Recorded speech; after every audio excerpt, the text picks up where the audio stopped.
Ford Focus RS is a car so special and so emotionally rewarding that it needs no rational justification.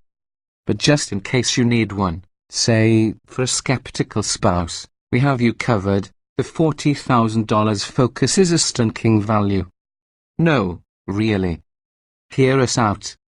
Paying for performance is a fool's game, financially, at least. It takes thousands of dollars to trim tenths of a second from acceleration runs or to gain hundredths of a G in lateral acceleration. But with the Focus RS, doubling the $18,100 starting price of the plug-in-spec Focus nets more than twice as much car. It's like buying horsepower in bulk from Costco. Boosting the value, the Focus RS's 2.3-litre turbocharged and Linford delivers power and torque as if the two have been packaged in a Kirkland-branded bundle. You get 350 of each, ponies and pound-feet, in a 3,459 pound package. There's also a trick-torquey vectoring system that can shuttle as much as 70% of the engine's thrust to a single rear wheel, a delightful 6-speed manual, and enough grip to rival a Porsche. The engine is a derivative of the Mustang's EcoBoost 4-cylinder, but you would never guess it from driving both cars. On top of an extra 40 horsepower and 30 lb-ft of torque, the Focus RS engine revs quicker, with a more linear power delivery and an exhaust note befitting a performance car. While the Mustang drones, the Focus RS buzzes and bristles with a deeper, louder, meaner tone.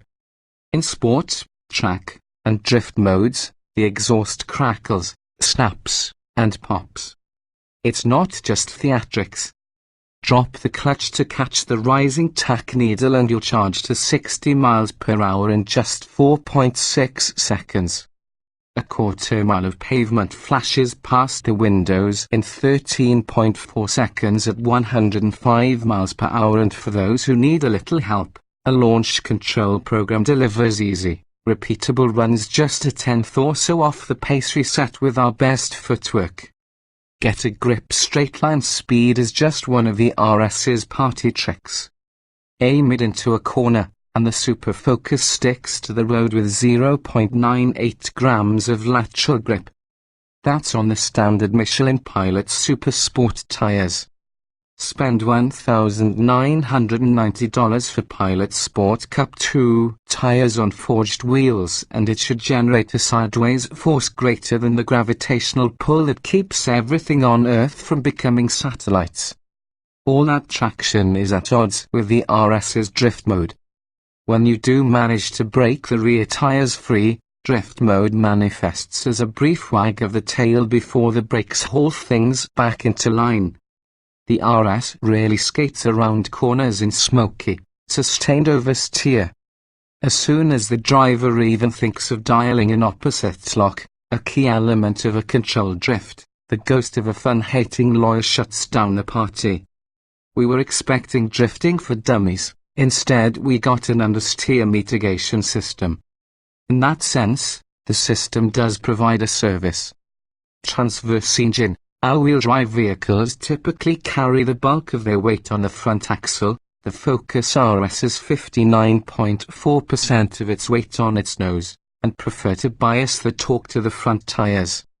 In the Focus RS, you can attempt to understeer by accelerating at the limit of cornering grip, but the car calmly continues to rotate, rather than plow toward the outside of the corner.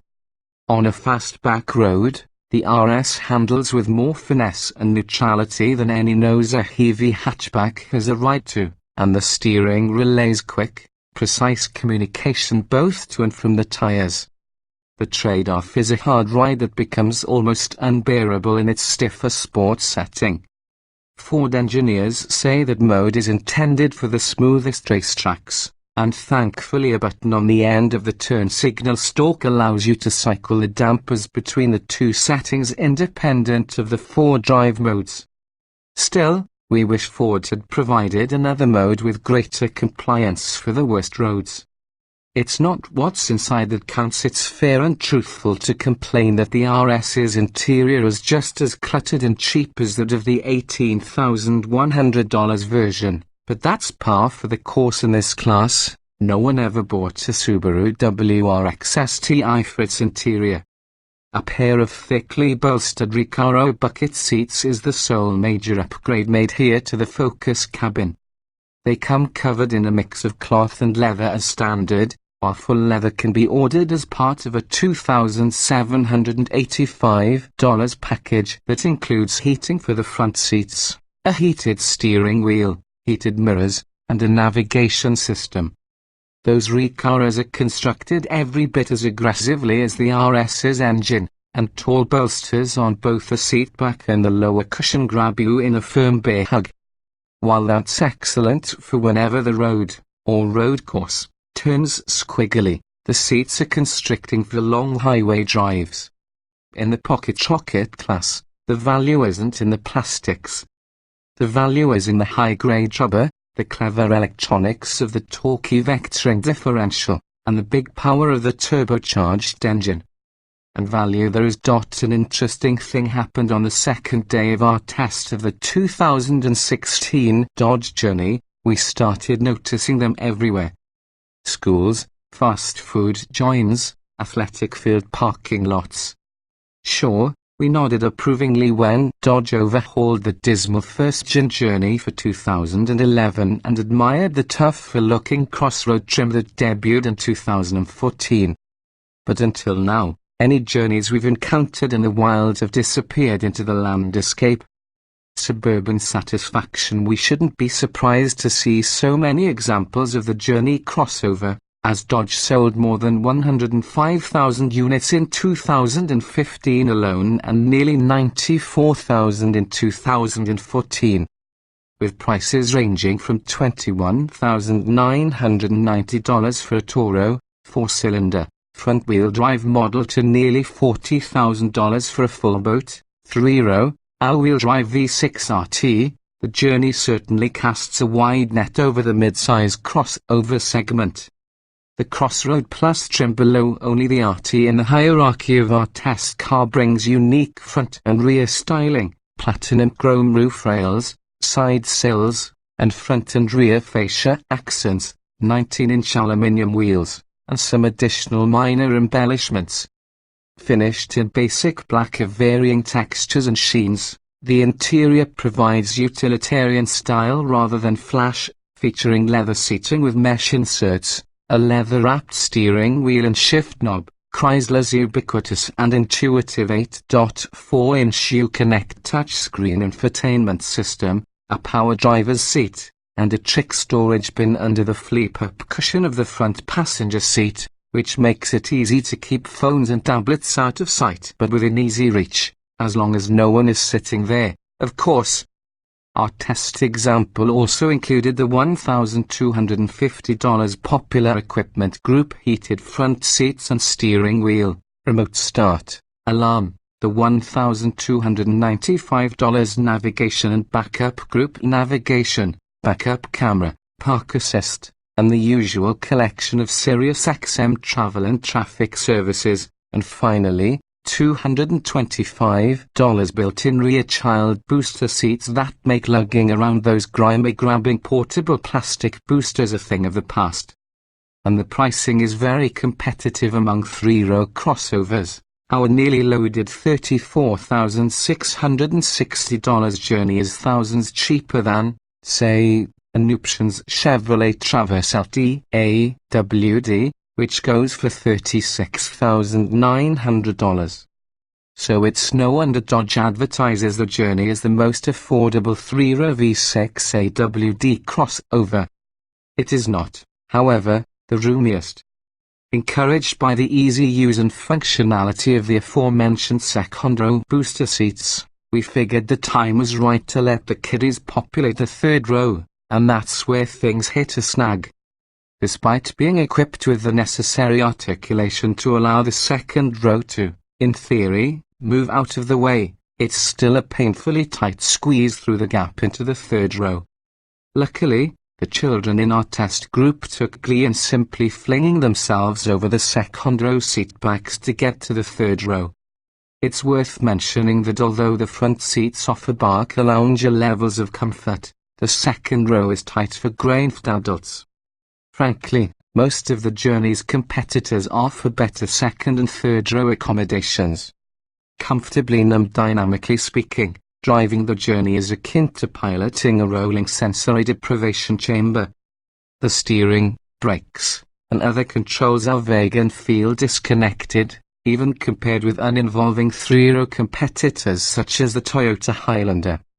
And vehicles such as the Toyota 4Runner and the Jeep Grand Cherokee offer the kind of off-road capability that will leave the Journey spinning its wheels. But the Journey will work among those for whom the weight of day-to-day life has long supplanted any need to contemplate the subtle intricacies of chassis refinement or rock-crawling capabilities. Despite its indifferent controls, the Journey is at least in the hunt when it comes to quantifying its ability to go, stop, and turn. Equipped with the optional 3.6-litre Pentastar V6 and all-wheel drive, our test car required 7.8 seconds to reach 60 miles per hour and 16.1 to complete the quarter mile, clocking within several tenths of the numbers posted by the 2013 Dodge Journey V6 we tested earlier. With 283 horsepower and 260 lb-ft of torque, the corporate V6 pulls competitively, but the engine feels like it doesn't really wake up until about 3,500 revolutions per minute, and the 6-speed automatic is lackadaisical. Slow to respond whether shifted manually or left to its own devices. The gearbox in our test car repeatedly exhibited a clumsy toe-3 upshift that probably added a few tenths to the acceleration times. The stop from 70 miles per hour consumed a respectable 177 feet, and the 22555 R19 Kumho Solace KH16 tires held on long enough to post 0.76 grams of grip on our 300-foot skid pad. These numbers fall reasonably close to those produced by the mid-size crossover set, such as the Toro Nissan Murano 178 feet, 0.78 grams, and the three-row Toyota Highlander 186 feet, 0.80 grams. So while the Journey is capable of keeping the pack in sight when pressed, it doesn't really enjoy it. Finally, we were disappointed with the 17 miles per gallon overall that our Journey returned. To compare apples to bigger apples, that's the same mileage figure we achieved in our test of its big brother, the Dodge Durango, with the 360 horsepower Hemi V8. If fuel efficiency is your goal, there are thriftier ways to ride than a Journey with the V6 engine. It's been said that life is a journey, not a destination. Dodge Journey owners, on the other hand, are advised to focus on the destination part, as there are numerous competitors that make for more compelling travel partners.